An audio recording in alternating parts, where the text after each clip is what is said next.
Ghost Coat Magazine is honored to welcome in our old friend Robert Vigna of Immolation. I hope I said that correctly. I've never said your last name out loud. That's probably the correct pronunciation, but Vigna is good as well. Vigna's good. Yeah. Vigna is probably the actual, right Yep. pronunciation for sure. Much I don't like even think I say it that way. right, much like my grandparents came to this country on a steamship. I'm sure yours did too. And then they got here and they were like, "Here's your name now." Yeah, this is true. But yeah, man, it's always a pleasure to catch up with you.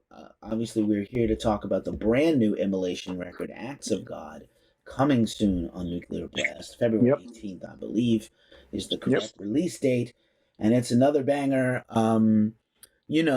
First and foremost, just because it's been just such a ridiculous time in the year, so hard for so many, I do hope you, the band, all your friends and family are well as can be right now, because this has just been impossible to just cope with the world the way it is. Yeah, we're lucky. Everyone pretty much been doing good. I mean, a couple of us had caught it at one point or another.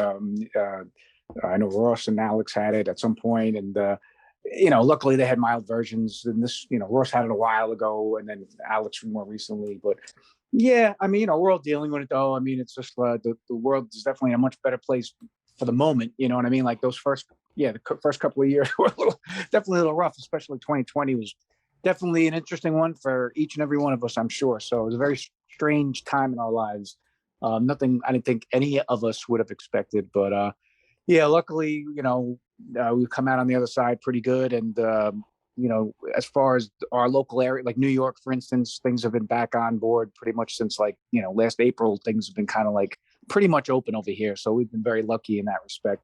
And just trying to keep moving forward. We're just happy we were able to get through all that as best we could and get the new record done. And, it just took a little extra time, obviously, because of the pandemic and the restrictions and all that before we could actually get together. But yeah, luckily everyone's well. We're doing okay and just ready, to kind of get back out there. You know what I mean? But of course, I imagine knowing you and knowing the band like I do, it was probably some of the longest periods of time where you guys could not tour in your whole career.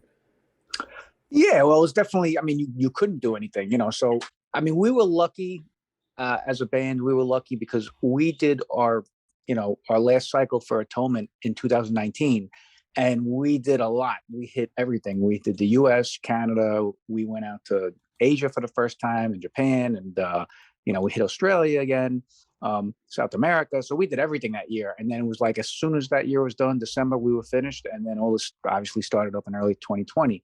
So, we were very lucky. We got through all that and got home. And then we were getting ready to really just finish working, getting the writing done for this record and get it recorded for 2020. And, well, we got a little more time than we thought, but, that was our plan. So for us, it worked out okay in that respect, so we were very lucky. And, it just gave us time to work on stuff more, and it gave Steve, our drummer, a lot more time to kind of really dig into the songs and get more familiar with them before we got into the studio. And so, we took all that time and just did the most positive thing we could with it.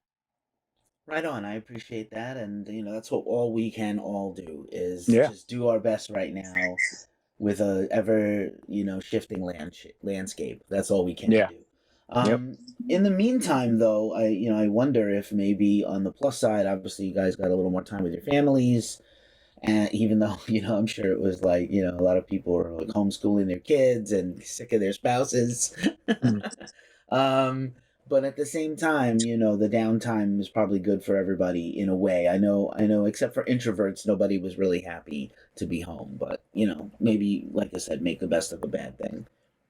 Yeah. I mean, I'm fairly introverted anyway. So not too much change. I mean, it was a little different for me in the sense that, yeah, going out and doing different things you couldn't do, so that was rough, and kind of just, there was still that lack of contact with, even with the band. We live in different parts of, Russ and I live in different parts of the state. Alex and Steve live in different states. So yeah, I didn't see Alex and Steve for like, almost 2 years, so that was like a year and a half before we actually were able to get together and see them. So that sucked. But other than that, it was just working on the record, getting that done. I was able to see Ross now and then. We were able to work on stuff here and there together now and then. But yeah, you just, you do the best you can. I kind of took it in stride and just, really aimed at getting the record done. That was the main idea, is just to keep writing. You know what I mean? So yeah, so I'm glad things are different now. I'm glad things are getting better. You know, it's we're in a much better place now. So I'm happy for that. And the fact that we even got to do a couple of shows last year, both the Cycle Las Vegas show and festival, as well as the Decibel Metal and Beer Fest in September. That was really good for us because we really needed it. I think, you know, just to get back out there and play and be around people was very cool. And you know, now we're just gearing up. Getting the record done was just absolutely great for us. And now that it's about to come out, we're super excited about it. Nice. In a funny coincidence, I interviewed Barney Greenway recently, and I think that Decibel Fest was their first show also in 2 years. And he was Mm-hmm. like, it's so weird for us to just do a festival out of nowhere without having been on tour and just randomly also play like old school music, like, you know, a set list they hadn't done a lot.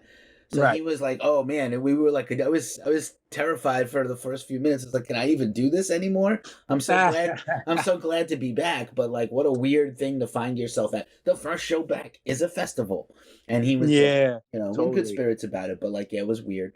And Oh, I agree. I mean, you know, I agree. Yeah, I totally agree with him on that one, especially if we were to try to do. Actually, we ended up doing on that fest. We played a few extra songs because we had the 30th anniversary of Dawn of Possession. yeah, So we decided to do about, I don't know, we did at least half that record that night. So you know, we pulled out a few songs and put them all together that we normally don't. So that was different for us. But again, it was very cool. And the Vegas show was our first show back, so that was definitely just weird to, yeah, just fly to Vegas and then play a show, you know, in this big festival that they're having. You know, it was just crazy. From being from like absolutely nothing going on for a year and a half to just being in front of, like, you know, being around thousands of people and playing, you know, the festival there at the House of Blues and the Mandalay Bay Casino, and just like, you know, it was just like just bizarre, you know what I mean? But very cool. So yeah, I can totally relate to that. yeah, both festivals do a great job. Shout out to both of them. We're big fans and have Oh, covered them without a both. doubt. Have covered them both. Shout out to Albert. Shout out to the Psycho people. Oh yeah, everybody, great people. Albert's the best, you know, Yeah. awesome. We have such a great relationship with him. Decibel Magazine, just amazing. And yeah, their festival, we had a great time at the fest this year and last year, I'm sorry. And yeah, just like a Las Vegas thing, that was our first time there. But man, what a cool festival. That was really fun too. So I look forward to possibly maybe going there as a fan one day, you know, maybe this coming year. We'll see. Yeah, A we'll see. lot of good bands playing there this year, I think. I'm pretty sure. So, you know, who Yeah, knows? we'll see what But happens. Everything is who knows.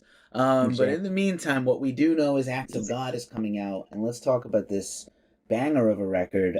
15 songs, very deep. You guys are never short on material, and but yeah, it's pretty tight. This record, I think, for the length of this songs, you know, there's a Hmm. couple of different ones, but most of them are pretty short and to the point. Yeah. Immolation has never been like super proggy, maybe compared to some of your brethren bands, but you know, yeah, I really appreciate there's a lot of depth here, and you know, of course, no, as usual, there's no filler, man. It's all killer.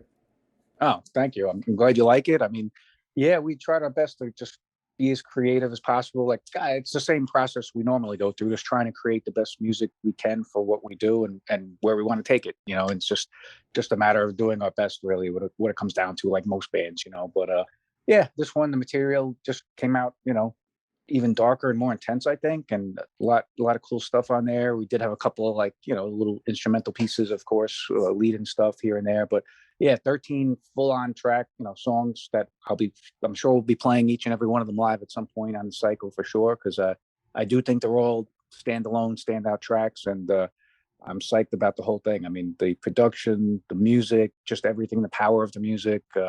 Yeah, for 30 years in, and you know, over 30 years in, and our 11th record, I think we're pretty happy with it for sure. We're happy the way it came out, Right and on, we hope man. the fans will be happy with it too. So it's good Oh to get man, some positive feedback. You know. I have no doubt that this is gonna be, you know, right there. People are gonna love this record when they hear the whole thing in its entirety. I do think it's interesting, you know, as the genre continue, you know, we're like 35 years into this genre, and you have been in a band for 35 years, and this band has been, you know, a band on record for over 30 years now, with Dawn hitting 30 last year. But Mhm. yeah, man, it's refreshing to see that there's still like a lot of legs in the genre, and a lot of the veteran bands are still putting out, you know, immaculate records, and bands still yet to put out records. It's like the the fever is still there, if you will, to Mhm. make this, you know, complex. This is not writing a pop song, you know, to write a death metal album. Right. Is not writing a 2 minute song for radio with 18 producers. This is for realsies, you know. This is real Absolutely. Yeah. musicianship and real craft and real care. Everybody in the band. Ross has always been very, very, who he is about, lyrics, and you guys have put music together that has just stood the test of time. And I think this record will hold up against anything you guys have done.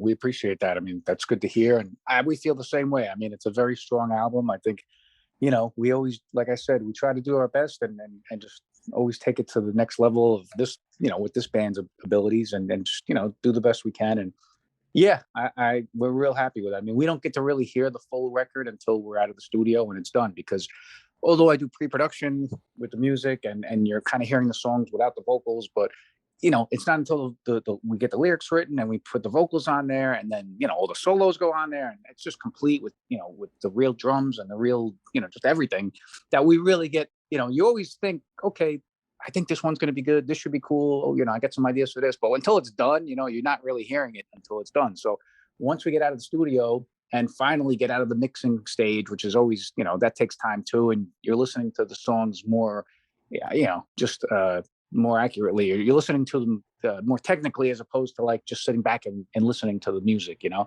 So once that part's done, it's nice to just sit back and listen. And once we get to that point, we're like, yeah, it's like it really, the stuff really came out cool. And we get to know the songs now by listening to them for a few weeks or so. And yeah, we're definitely happy with it. And we really feel strongly that the fans are going to love it. And yeah, we're really looking forward to getting it out and being out there playing these songs live finally.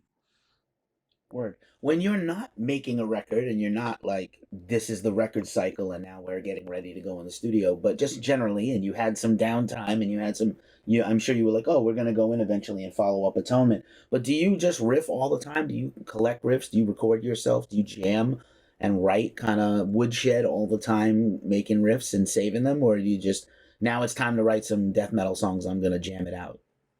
Yeah, it's more like, all right, I got to start writing the record now. There's times when I'll get off a tour or we'll be through a cycle. I won't touch my guitar for months, just because I'm just busy with other shit. But, it's just like, when it comes time, it's just like, all right, let me get on it. And it takes a while to get back into that mode, because you're just kind of, you're starting from scratch. That to me is the most difficult part out of it all. It's like you're starting from scratch. For this album, I was 10 albums in. So I'm just kind of like, okay, 100 songs, 10 albums in, like, now what? You know what I mean? So it's a challenge at first, for sure. But then once you get started and things start developing, it starts taking shape, and, and it just starts coming together, and I think over the years, confidence level has gotten higher, in the sense that we know we'll get it done. It always seems like, that mountain to climb, but, we know we're going to get there because it's happened so many times before. And we knew by the time we're out of the studio, it's going to be done, so we could be 3 to 4 weeks out, have no lyrics to the songs, just be getting the last song tied up and whatever. We know when we're out of that studio, it's all going to be there, and it's the funniest thing, because Russ and I have this conversation all the time. We're like, all right, we got to start writing the lyrics and working on this and that. We're like, well, yeah, by that date, it's all going to be done. It's hard to kind of like comprehend, but it happens, and that's just the way it is. And it's so funny, but yeah, I mean, it's definitely an interesting process, but one that we like. Very cool. As a guitar player, have you, or just in terms of your rig, have you added anything in this period of time leading up to this album that has been different for you than the past? Did you add a new piece of gear, a new axe, a new anything in this period of time, or is it just this, you have the go-to rig that you use, No, go-to axe? I pretty much, I have my, my ESP guitar. I think this album I both wrote and I recorded with the black metal MLTD guitar. So that was cool. It's a nice, comfortable guitar. It has a great sound.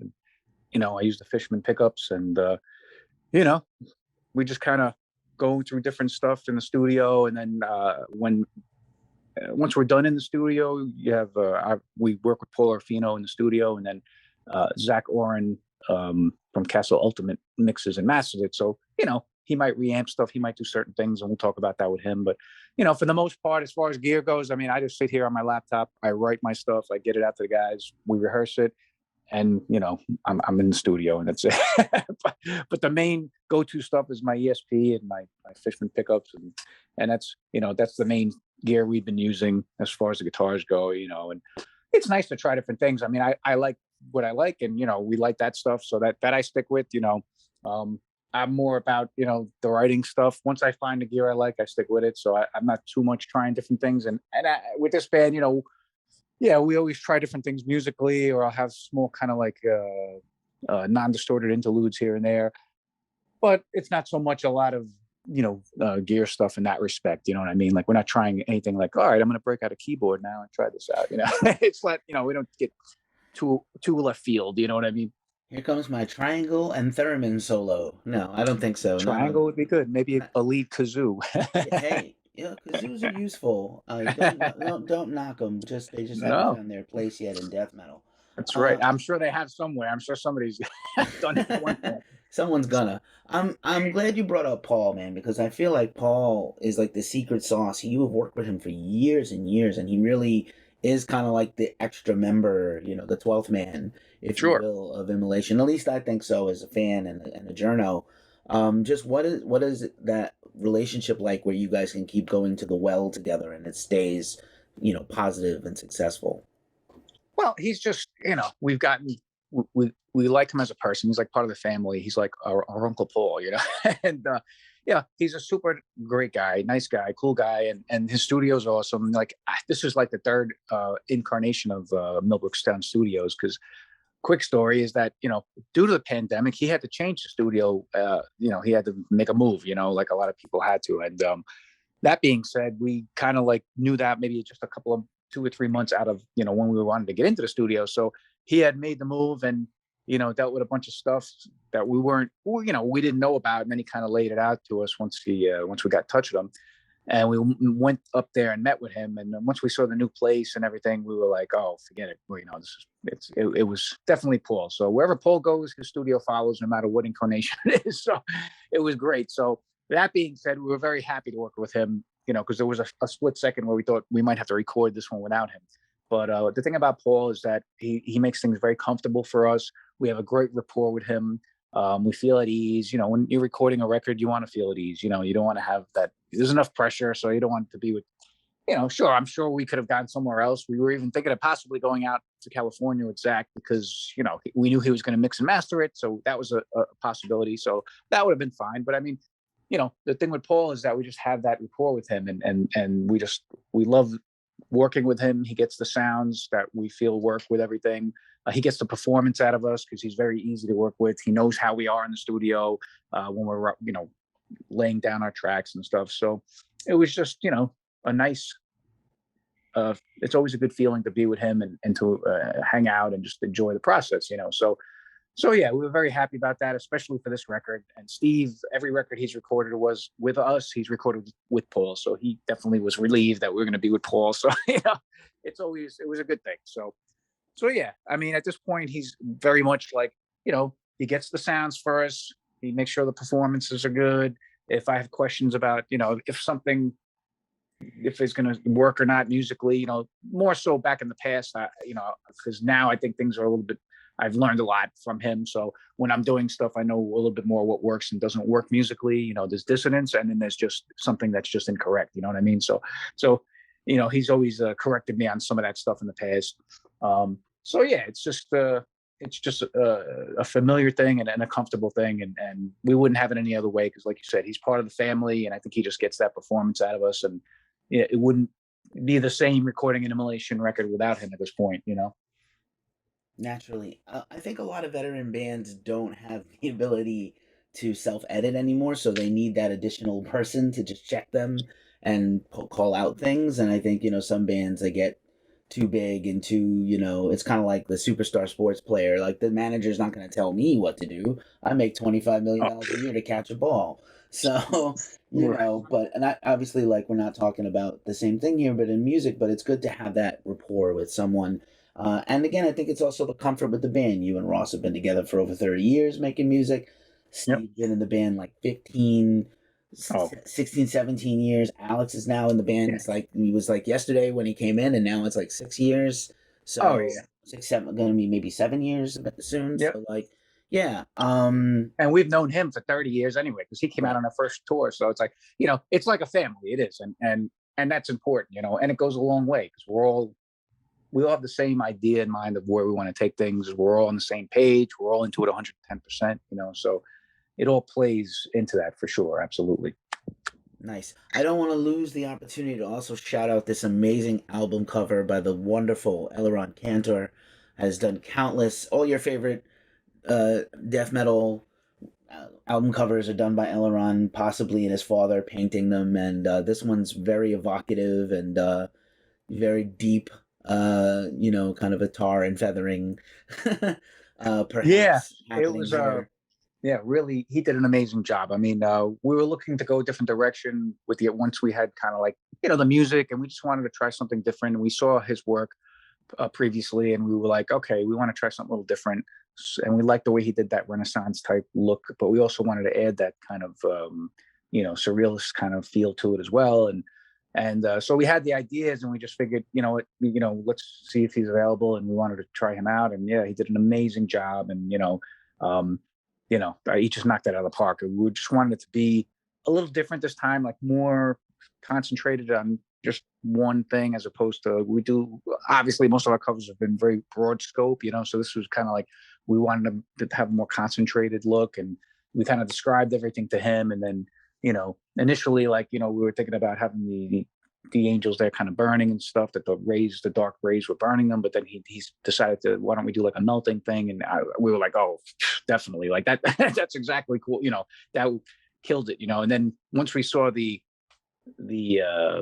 sketch that he did, it was just like, yeah, forget it. And that was it. We knew right away. Once he sent that first sketch to us, we were like, oh yeah, this is going to be ridiculous. And yeah, he did an amazing job, and really captured that empty, hopeless feeling that we were looking for. That just, I mean, it's just hopeless. It's depressively, like drummer Steve said, it's oppressively dark. And that's Mm. great.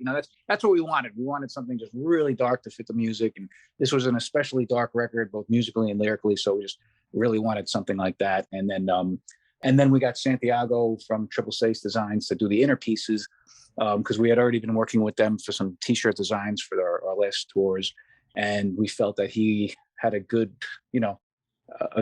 kind of thing that would, his kind of style would work well with what Aileron was going to be doing. And it really did. And they nailed it too. I mean, he did an amazing job with the inner pieces. And yeah, the overall packaging of the record just really came out cool. I think the fans are really going to dig it.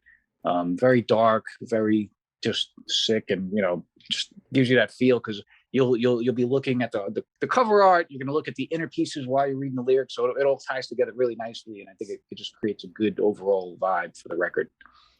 And of course, the classic Immolation logo. Who can forget, man? It's indelible. You guys have never changed the logo. I think in the whole time I've followed the band, it's always been pretty much the same logo. I'm going back to flyers I used to see around Yep. in New York City. So it's the same. It's just for whatever reason, it has never needed an update. It's great. Yeah, no, we love the logo. Just certain records, it didn't kind of aesthetically work for the album cover, so we just tried. We did different stuff. Because we felt that worked. And then as of Atonement, that one just lended itself to for the logo to fit on there, and then obviously this one too. So yeah, I mean, it's a no-brainer. People like seeing it on the cover, so no problem for us. It's There, all good. there you go. What's in terms of what's been announced? What can you talk about in terms of the hope of touring? Have you guys got any firm plans for the U.S. or Europe yet, or are you waiting to Yeah, see? we'll be on the road as of the 18th, when the release date is when our tour starts. So we'll be on the road for a month here in the States, and about 2 or 3 shows in Canada. So we're doing a North America tour with Imperial Triumphant Hmm. and Mortiferum.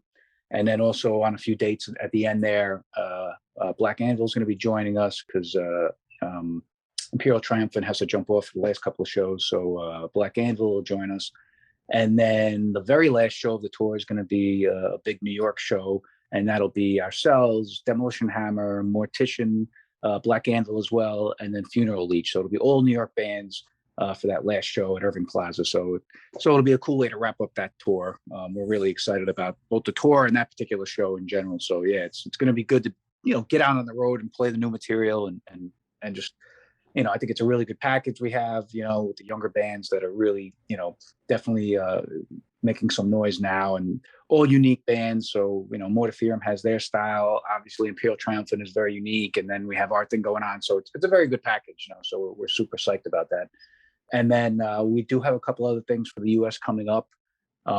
So those will be announced soon, I'm sure, but we'll be doing at least 2 more things here in the States this year.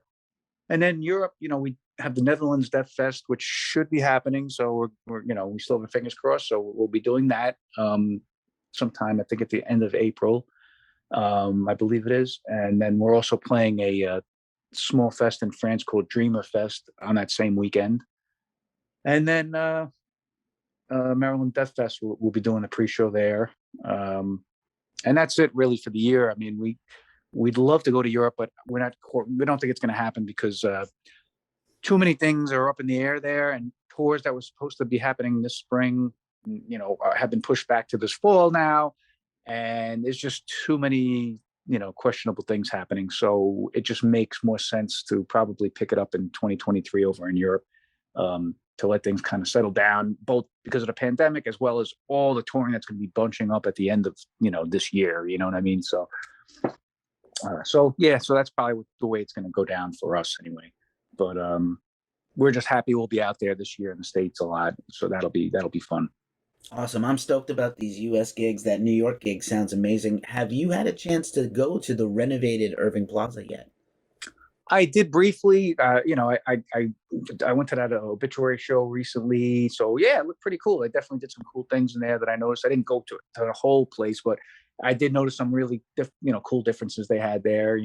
One of the main things being, because we're in a band, we noticed this stuff is the merch booth.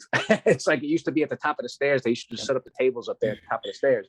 But now when you walk in, they took over this area to the left. So there's like a nice size room there just for the merch, which is great because it's completely separate from the room upstairs, and there's room, and there's, the other thing was just such a weird situation to have that where it was. And so that was the first, unique thing I saw. And then, yeah, they seem to have upgraded things. The sound sounded great. Obituary sounded amazing. So that was a good thing. I did notice they have a few more plasma screens around, so when you're in other areas, you could see, what's going on stage and everything. So yeah, it definitely looks like they did some nice work in there.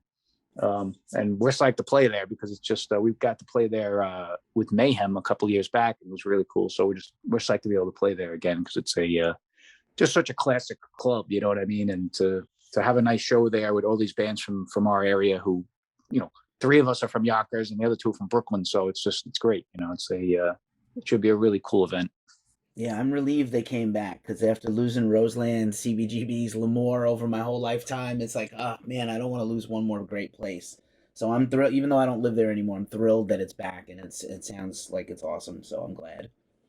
Yeah, I think they just had to do the renovations. There was a lot going on with that, because I remember they were doing renovations, and then leading up to that, which was in 2019, the Gramercy Theater was taking a lot of those shows over there, and then other shows were going somewhere else. So it was just a lot of different things going on with that venue and a couple other ones. So it was it was a strange time for touring because you ended up booking, like, for instance, when we played New York, we did we did one show in Queens. The next night was in another small club in Brooklyn. And then the next night was a small club in Jersey, so it was like all one after the other, which is not normally what you do, but it worked, it worked out great actually. But, that's just because, there were only so many venues to play at that point, like the venues like Gramercy, for instance, were just too busy. They had too many things going on. So you had to kind of a lot of tours had to go and figure out different stuff, but it was cool. I mean, I'm glad they're back, and yeah, we look forward to playing there.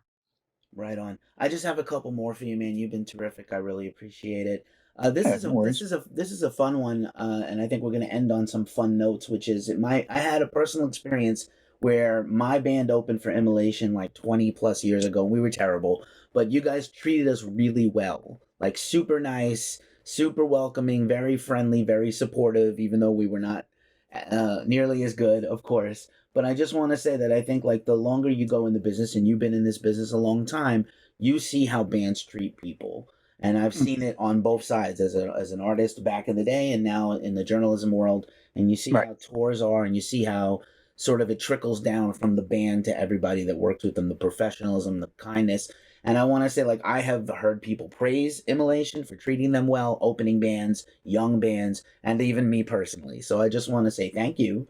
And, I don't know if somebody did that for you or if you guys are just naturally awesome, which I think is probably the case. But was there an early experience where a veteran band treated you guys well and it rubbed off on you? We've just always been, I don't know. To us, there's no other way to be. I mean, it's like there's no reason to be any other way as far as we're concerned. I mean, we're all doing the same thing. I mean, you know what I mean? It's like we all do the same thing. We're all in it for the same reasons. We all have the same passions with the music. So regardless of whether you're a band that has albums out or a local band, whatever, you do your best, respect each other, and have a good time. I mean, that's what it's all about. You know what I mean? So yeah, I mean, we've been lucky over the years. We've done a lot of touring, as you can imagine, and we've been extremely lucky. I would say it's like 99.9% of the times, whether it's a band we're touring with on a tour or that we're supporting or whatever, we've always been got along with the band's great and treated well, and so yeah, that's the way it should be, and just working together. It's like, to me, that's always the way things should be. Like, for instance, a good example is Black Anvil. Those guys we met back in 2017 on that tour with Mayhem. And, it was them, us, and Mayhem. So, obviously Mayhem was doing their thing and they had the stage, right? So it's like, as soon as we were up there, the first show out, I was talking to Paul and the guys and just be like, all right, hey, we got this backdrop thing, we're going to do this. So you guys are welcome to use it. And, let's do that. And we, instantly, like, we knew each other for years, just started working together and just, helping each other out. And, and that's the way it should be. There's no reason for it to be any other way. You know what I mean? It's like, so yeah, it's just a natural thing for us. Again, we just do what we do and we like doing it. And we love, meeting different people and having a good time. And that's what it's about. So, and if you're not going to want to do that, then you shouldn't be out there doing shows. Simple as that. The music business is hard enough. There's no room for Uh-huh. dickheads. Facts. That's And correct. just for our final question, because I love to end these things with a wild card. 35 years in music, 30 plus years for Immolation, 30 years on record with Dawn of Possession last year. If you could go back, get in the time machine, do the time heist, and give young Robert some advice about the rest of your career. Hey, this future me, here's some advice for you. What would that advice be to yourself? I don't know. It's just like, I think it's better to just find your own way, because like, I wouldn't change anything because then we wouldn't quite be where we're at here. You know what I mean? Um, you know, I guess the biggest advice is like, maybe, for a music career, don't put 5 years between your first and second record. That's probably not a good idea. I would have told myself maybe that wasn't the best idea. But other than that, I mean, yeah, I mean, you learn as you go, you know what I'm saying? And you just kind of keep moving forward, and that's it. I think, the funny thing is, after all these years, I think I speak for everyone in the band. It's like, no matter what bands we were in 30 years ago or what we were doing, when it comes to Alex and Steve and whatever, it's like, we are all at our favorite place right now, which is like, we can honestly say, I don't look back to be like, I really miss those days of Dawn of Possession or Here and After or I don't know, back in, the 90s. Like, no, it's like, this is it. I mean, we enjoy where we are now. We have a great time. It's probably the best it's ever been, musician wise, like stage, how we play live, the music we're writing. We're just very happy with what we're doing. And I think we're in the best place we've ever been. So that's where I'll leave that. There you go. Acts of God is the new record from Immolation, coming out February 18th on Nuclear Blast Records. Robert, thank you so much for hanging out with Ghost Cult today. I Thank deeply you. appreciate you, man. You got it. Thank you very much. And wish everybody well, and look forward to seeing everyone out there on the road.